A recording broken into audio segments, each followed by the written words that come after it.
this is how your rock sliders are going to come if they come powder coated. We also sell them raw. So I just wanted to do a quick overview. This is not really an unboxing, but if they come powder coated, you'll want to use scissors to undo it. You definitely don't want to get a razor blade or a knife because you'll end up scratching the sliders, and you definitely don't want that. Just get scissors, cut it down the line.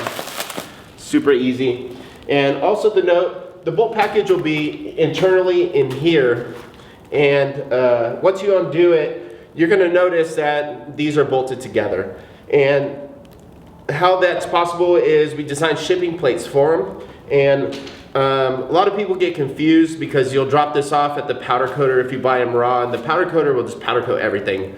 They pretty much don't care what you bring them.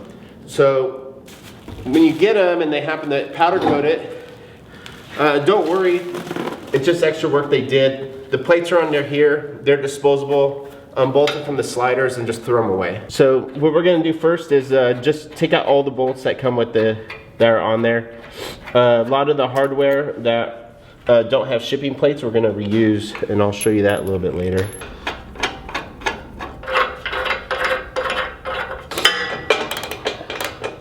So now that we unbolted everything, I'm just going to show you the shipping plates. It's a big plate like this. There'll be teardrops like these. We're going to use them for the install. So you're going to keep those. These plates, throw them away. Or use them for a side project, whatever you want. And what you're going to have left over is a bracket like this, a bunch of teardrops, and your remaining bolt packet. So we're going to use these for the install. If you want to get these powder coated with the sliders, it's beneficial. So I just want to do a quick little overview of the rock slider design and the material involved.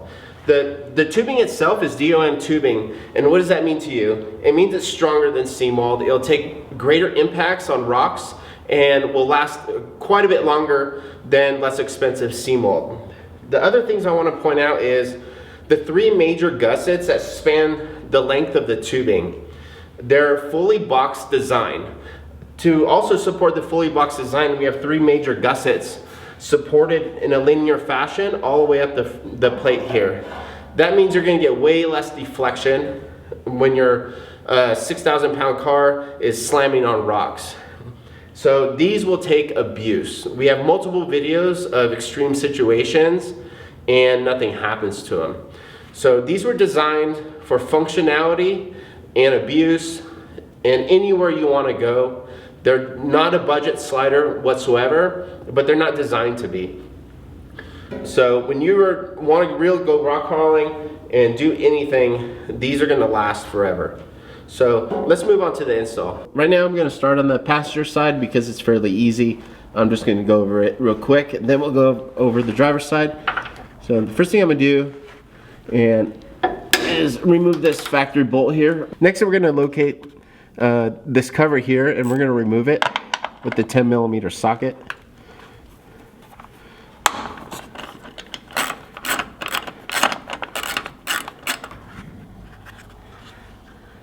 Next we're going to remove these two bolts here with the 12mm socket.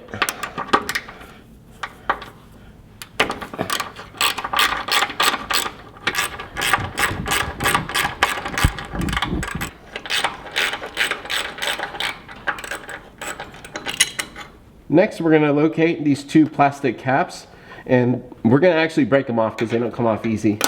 So it's easier if you get two screwdrivers, pry on both sides.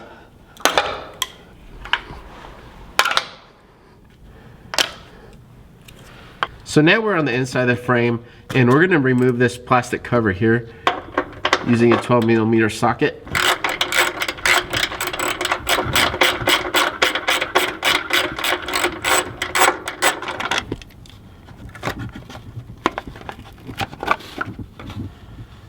So before we get ahead of ourselves and put the rock slider on, we're going to want to put this teardrop in the kick out.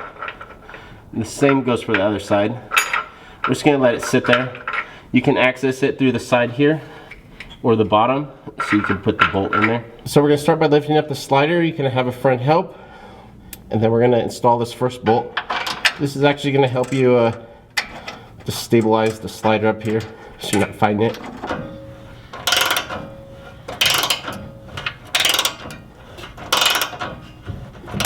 So now we're gonna just be looking through the frame here and putting our teardrops. Just screwing them on. None of these are tightened, they're just loose. You can stick your finger in here, push that teardrop up, and put the bolt in there. Now we're gonna grab this long bracket, and this long bracket goes inside of here so you can insert the bolts to the front and it'll sandwich the frame in between. So I'm gonna position my body so I'm comfortable so I can use both hands, and once one's aligned, the other one will be easier. If you have a problem finding it, what you can do is stick a screwdriver through the front and try to poke it through that hole and then work on the back. So I found that to be the best solution for this is move your body around, get comfortable, don't try to do weird things. Once this first bolt is in, the bracket will pivot on that bolt and the second bolt's a lot easier. Now that that bracket's in, we have a couple teardrops in, I'm just gonna go down the line. I'm gonna reinstall this bracket with the provided hardware. It's longer than the factory. And go down the line and put in the rest of the teardrops, as much bolts as I can, and just find the holes that are empty. Now, to mention, there's extra holes down here. Now, they're not mandatory, you don't need to do it. We just put it there for extra support, but it would require you to drill through the frame. Like I said, it's not necessary, but since we designed it, why not put the holes just in case a customer wants to do that.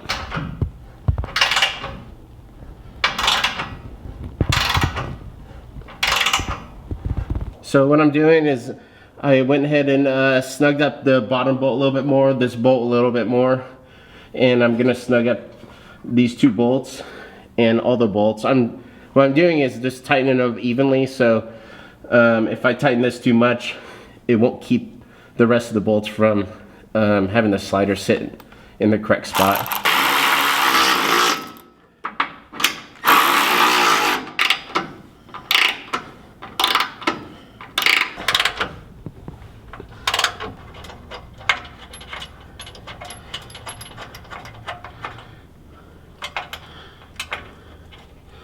So we went ahead and tightened up all our bolts, everything's good to go. I'm just gonna go ahead and put our covers back on where they go. So once our covers are back on, I'm gonna go ahead and also install this cover back on this bracket, and you're pretty much done, we're good to go. I'm gonna move on to the other side, and it's really similar. It's there's just a different type of bracket on the other side. That's pretty much the only variation. So now we're on the driver's side. It's really similar, the only difference is we have this brake line here. We're gonna go ahead and undo this bolt, and we're gonna put it back when we're done. We just need to get access in this cubby. To free this up, there's clips on the other side. You're basically just gonna push in on the tabs. From the back side, just push one up. It's free. I'll push it. And we want to be able to slide this out just like that. And now we're going to move on to the front here and prep our front tab and break the plastic off. So the next thing we're going to do is go ahead and take this bolt off. We're going to put it back once the rock slider's in. Next thing we're going to do is get our screwdriver and just unclip this bracket here and pry up. It might be a little difficult. Just pry it like that. There you go. And then we're going to come back and break these clips off like we did on the other side. So just like the other side, we're basically just reversing the process here, doing the same thing. So as we're lifting up the slider, we want to move the harness out of the way as well as this bracket, because what we're going to do is just get the supplied bolt and find the threads in there. Go ahead and thread in the new bolt. That back plate isn't on yet, but that's what I'm gonna do. And I'm gonna go ahead and put the teardrops where they go, and be really close to buttoning it up.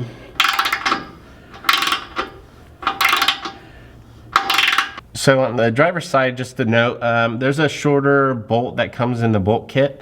You're going to want to put it where the brake lines are so it doesn't run in and interfere with the brake lines. So I'm just going to install that now.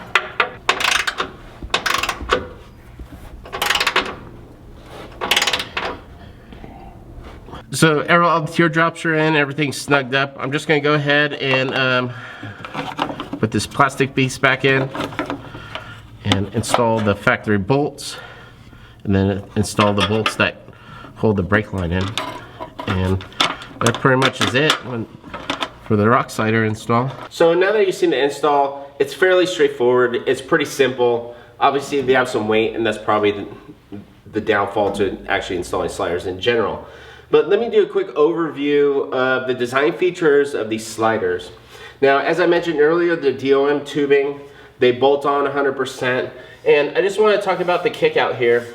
So the kick out's designed to get the car past the rocks and past the tire. So imagine a tree or a limb or a rock is sitting over here, and once you get past it, you get past the tire over here, that will push you forward and you won't get stuck. There's different rock slider designs on the market. There's some that radius, but if you think about it, when the radius always dead in here at the end of the tubing, which can pinch that tree into this tire, and then you're going to have to force your way out of it. Another key feature is in this kick out, it's double sheared. There's plates welded on the bottom and back, so there's extra strength to take heavy impacts. So these are our Rago sliders. They're available at ragofabrication.com. Go ahead and follow us on Instagram at Rago Fabrication, as well as Facebook at Rago Fabrication, Rago Cool Kids Club. And if you have any questions, feel free to give us a call. We'll be happy to help you out. Thanks for watching, and I'll see you next time.